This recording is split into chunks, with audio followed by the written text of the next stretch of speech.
있지만 근데 부정적인 면은 뭐냐면은 그렇게 기본소득이라는 것을 그렇게 깔아놓으면 그 근로의욕도 저하가 되고 또 어떤 여러 가지 하여튼 이 자원의 배분적인 그런 면에서 조금 문제가 있을 수도 있다. 이렇게 이제 보는 시각이 있는 거죠. 약간 뭐 어떻게 보면은 그런 이제 우파적인 그런 생각이 되겠습니다. 부정적인 시각. 예, 약간 그러는데 그런 요소가 분명히 있는 건 사실 모든 제도가 완전 무결한 건 없는 거예요. 그렇지. 예, 항상 이제 그런 문제점이 있다는 것을 알고 이제 우리가 실시하면서 어떤 보완점을 찾고 뭐 이렇게 하는 게 맞는 그 접근 방법이라고 생각하고요. 그래서 이제 지금 현재 그러면 기본소득 제도를 실시하는 나라가 어디냐는 걸 한번 좀 살펴볼 필요가 있어요. 사례를. 예. 네. 지금 제가 알기로는 이제 뭐 스칸디나비아 그쪽하고 뭐 노르웨이, 핀란드, 뭐 북유럽, 예, 스웨덴이 있는데 그 중에서도 핀란드가 가장 지금 적극적으로 하고 있죠. 핀란드가 실험적으로 이제 하고 있고 그다음에 이제 뭐 캐나다에서도 조금 근데 방식은 조금 틀려요. 그리고 뭐 아프리카에서 뭐 조금 몇 나라가 또 이렇게 하고 있고 뭐 이런 거를 제가 지금 파악을 하고 있는데 알래스카에서도 네, 알래스카에서 미국 같은 경우는 미국, 알래스카 주에서 이제 그걸 하고 있고 근데 이제 거기서 이제 여러 가지 방법인데 어떤 경우는 이제 직접 일정 금액을 주는 식으로 이렇게 접근하는 방법이 있고 또 어떤 나라에서는 세금을 면제해 줘가지고 세금 그러니까 그만큼 소득 효과가 늘어나도록 만들어주는 거죠. 세금 예를 들어서 소득세라든지 이런 거를 감면해 줘가지고 그걸 이제 자연스럽게 소득이 늘어나는 쪽으로 이렇게 접근하는 나라도 있고요. 그래서 이제 직접 돈을 줘서 이제 하는 이제 그런 거를 지금 이제 그것도 액수도 핀란드 같은 나라에서는 우리나라 돈으로 따지면 한 50만 원 정도 이런 정도 수준으로도 했다가 조금 금액을 또 이렇게 다양하게 하는 그런데 금액을 좀 늘려서 하는 경우도 있고 좀 줄여서 하는 경우도 있고 여러 가지 하여튼 그 금액의 스펙트럼을 다양하게 해서 또 실험을 하는 거죠. 자기네들 어떤 효과가 있을 것이고 그거로 인해서 경제가 이렇게 소비가 늘어나가지고 경제가 좋아지는지 이런 걸 테스트하기 위해서 그런 식으로 지금 하고 그러고 있습니다. 근데 이제 가장 지금 제가 볼 적에 그럼 왜 기본소득 제도를 할 수밖에 없느냐? 이거를 이제 생각해 보면 우리가 지금 현재 다가오는 4차 산업혁명하고 이걸 연결을 해야 되는 거죠. 왜 그러냐면은 4차 산업 그것이 오면은 거의 일자리가 없는 겁니다. 이제. 이것이 되면은 로봇이 다 하고 지금도 이미 벌써 4차 산업의 예를 들면은 지금 저기 유럽의 조그만 에스토니아라는 나라가 있거든요. 거기도 지금 AI 판사가 지금 하고 있어요. AI 판사가 있는 거예요. 지금. 판례를 다 그러면 정보를 가지고 빅데이터로 지금 현재 그거는 이제 한꺼번에 넣으면 안 되니까 우선은 판결을 조금 적은 소송 문제. 경범죄. 액수로 조금 적은 액수. 이제 그러니까 자기네들 AI를 이제 실험하는 어떤 것도 실험 단계라고 봐야 되겠죠. 어쨌든 4차 산업혁명 시대가 되게 되면은 지금 판사가 일자리가 좀 줄어드는 예를 말씀드렸는데 다 그렇습니다. 쪽에서 일자리가 줄어든다. 그러니까 미래학자들 얘기로는 이제 4차 산업혁명 기술이 정말로 보편화되면은 약 800만 개 일자리가 사라진다고 이렇게 쓴 기사를 봤어요. 그러면서 이제 오늘날 소위 이제 사자가 들어있는 그런 그런 직업들 중에 사라지는 것으로 얘기했던 게 판사. 판례들을 다 비교 분석하면은 오히려 인간보다 더 정확하게 객관적인 판결을 내릴 수 있고 감정 개입이 안 되고 그렇죠. 좌파 우파 정치 영향 안 받고 그렇죠. 더군다나 이제 로비 같은 것도 로봇가 로비를 받을 필요가 없으니까. 그러니까. 아까 에스토니아 말씀하신 것처럼 이미 거기는 이제 물론 이제 아직은 이제 시작 단계지만 이미 AI 판사가 이제 존재하는 거죠. 존재하는 판사 얘기를 했고요. 그리고 회계사. 이런 계산 같은 것들도 인간이 하다 보면 뭐 아무래도 인간은 완벽하지 않으니까 어쨌거나 실수할 수 있잖아요. 네. 그리고 또 이제 인간은 또 이제 뭐 뒷돈 받아가지고 세금을 부정을 하고. 네, 그렇죠. 부정을 하고. 네. 또 이제 요즘에는 이거 공공연하게 알려져 있지만 똑같은 세무사안이라도 강남의 세무사하고 강북의 세무사가 하는 게 다르다. 어떻게 강남의 어느 세무사는 뭐 지식이 많은 건지 뭐가 좋은 건지 더 절세할 수 있게 또 하는 방법도 알고 있고. 근데 이런 것들이 이제 불가능해지고 또 이제 다 아시다시피 이제 또 무인 주행이 나오면은 아무래도 또 이제 운전직도 사라질 수도 있고 참 많은 직업들이 이제 대체되거나 사라지고 있는데 이미 시작되고 있는 게 대표적으로 우리가 옛날에 김밥 무슨 가게 가면은 사람이 돌계산 했는데 지금 이제 키오스크라고 부르죠.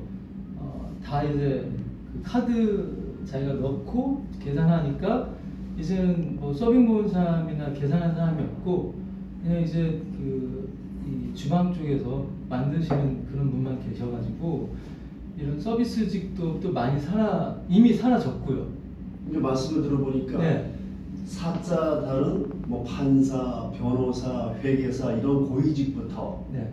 말단 뭐 식당 종업원에 이르기까지 네, 그렇죠. 지금 현재 이미 다 와 있다. 네. 이 일자리가 줄어드는 게. 그렇죠. 그럼 그 사람들은 뭘 먹고 살 거냐? 그러니까요. 그래서 지금 뭐 여기 이제 예, 문제가 네. 있네요. 이제 뭐 그것뿐만 아니라 의사도 그렇죠. 의사도. 음흠. 의사도 지금은 AI가 진단하고 치료하고 하면은 오진율이나 이런 게 사람보다 훨씬 낫습니다. 지금 현재 미국에서 그것도 시행이 되고 있잖아요. 현재. 뭐 제가 여기 이 말씀을 들을 때부터 더 떠오르는 게 사자 달린 분들, 고위직, 가진 자들 이런 분들이 사실은 기본소득제를 반대할 수가 있거든요. 근데 듣고 보니까 네. 이분들이 이제 오히려 찬성하고 동의하고 기본소득제를 주장해야 되는 시대가 되는 그래서 미국에 다 아시는 마크 주커버그나 네. 아니면은 그 앨런 머스크 같은 거대 기업의 CEO들은 네. 기본소득제도를 적극적으로 찬성하고 있습니다.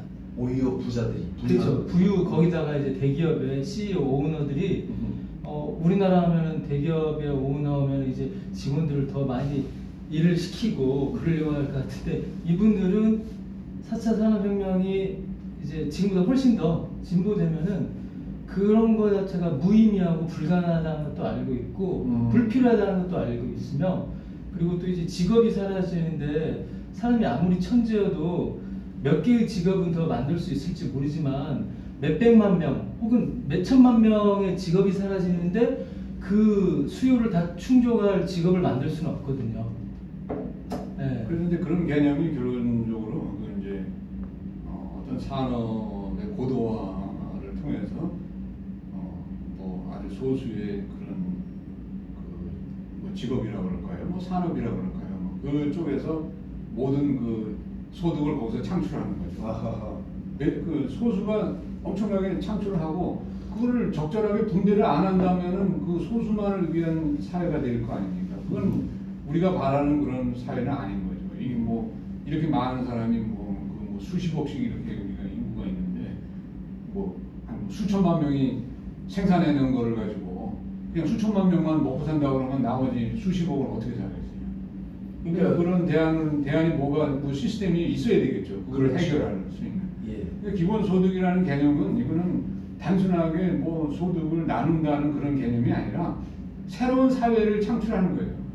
간단하게. 두 분 말씀하는 거 보니까 뭐 오히려 세계의 갑부, 그러니까 이 미래를 내다보는 그 지도자 이런 사람들은 이미 기본소득제를 주장하고 있고 4차 산업혁명 시대에 그런 그렇죠. 문제를 가지고 네. 교수님 말씀을 보니까 양극화가 더 극심해진다. 그렇죠. 네. 그러니까 소수의 돈을 창출하고 수입을 볼 수 있는 그런 데서 수입을 또 올리고 네. 그렇지 못하는 데서는 오히려 기본소득제로 생활을 보장하는 그런 말씀인 것 그렇죠. 같아요. 네. 그리고 저는 이제 생존 측면에서도 얘기하고 싶은데 네. 뭐 자본주의의 존립에도 기본소득이 있어야지 이제는 자본주의가 유지되는 사회가 된 거예요. 네. 자본주의가 우리가 뭐 좋아하고 싫어하고를 떠나서 한마디로 자본이 있어야지 이 세상의 모든 경제 활동이 유지된다는 건데 근데 그 자본조차도 결국에는 인간이 만든 거거든요.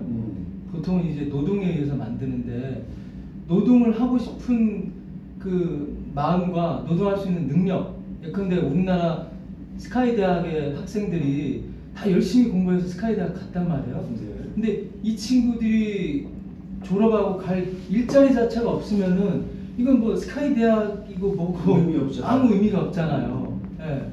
근데 진짜 미래는 그렇게 될 거라는 거죠. 그러니까 자본주의 자체가 존속하려면은 자본 이전에 자본을 생산한 사람들이 살 수 있어야 자본이 생산이 되고 그것에 의해서 이제 경제활동이나 사회활동들이 이루어지는데 이 사람이 생존하려면은 기본적으로 먹고 살아야 되는데 지금까지는 이제 뭐 부를 물려받지 않는 한 직업을 해야지 먹고 사는데 직업 자체가 없으면 어떻게 먹고 삽니까? 그럼 또 어떻게 자본이 생산이 되고 그렇기 때문에 기본적인 생존은 우리가 이제는 다 인정을 해야 되는 거죠. 모든 사람의 기본적인 말 그대로 생존 자체는 보장을 해줘야 된다. 4차 산업혁명 시대의 기본 생존. 그렇죠. 기본 생존은 그래서 이제 아까 말씀드린 대로 이제 자본주의 이제 뭐 사회주의 이런 걸 이제 우리가 얘기하는데 제가 생각할 때는 이제는 과거의 뭐 사회주의나 그 자본주의 논리를 가지고는 이거를 해결 못한다고 저는 네. 생각합니다.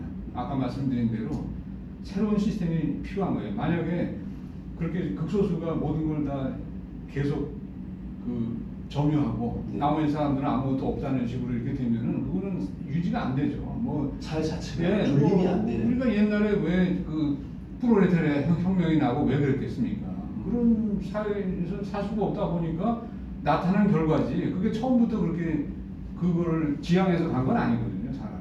그러니까 우리도 그냥 그런 걸 대비 안 하고 그냥 4차 산업만 좋다고 해가지고 편한 게 좋고 그 뭐 엄청난 부를 생산하는 것만 좋다고 이것만 계속 강조하게 되면은 그런 부작용이 생기는 거예요.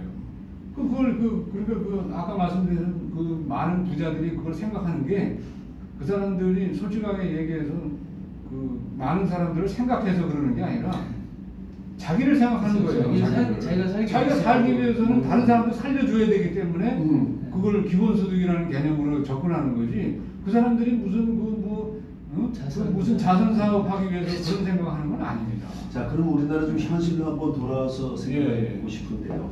북유럽 같은 경우에는 지금 실세한 나라 여러 개 말씀하셨고, 그리고 또 4차 산업혁명 시대에서는 뭐 일자리가 없어지기 때문에 기본 생존을 필요하다 말씀하셨는데, 우리나라의 경기도에서 청년 뭐 배당 뭐 이런 얘기가 나오면서 좀 그런데 좀 접근해 가는 지자체가 있는 것 같아요. 우리나라 지금 현실에서 적용이 된다거나 그런 가능한 분위기가 지금 실현되고 있는 데가 있나요? 지금 뭐 경기도가 가장 겉보기에는 가장 활발하게 하고 있고요. 네.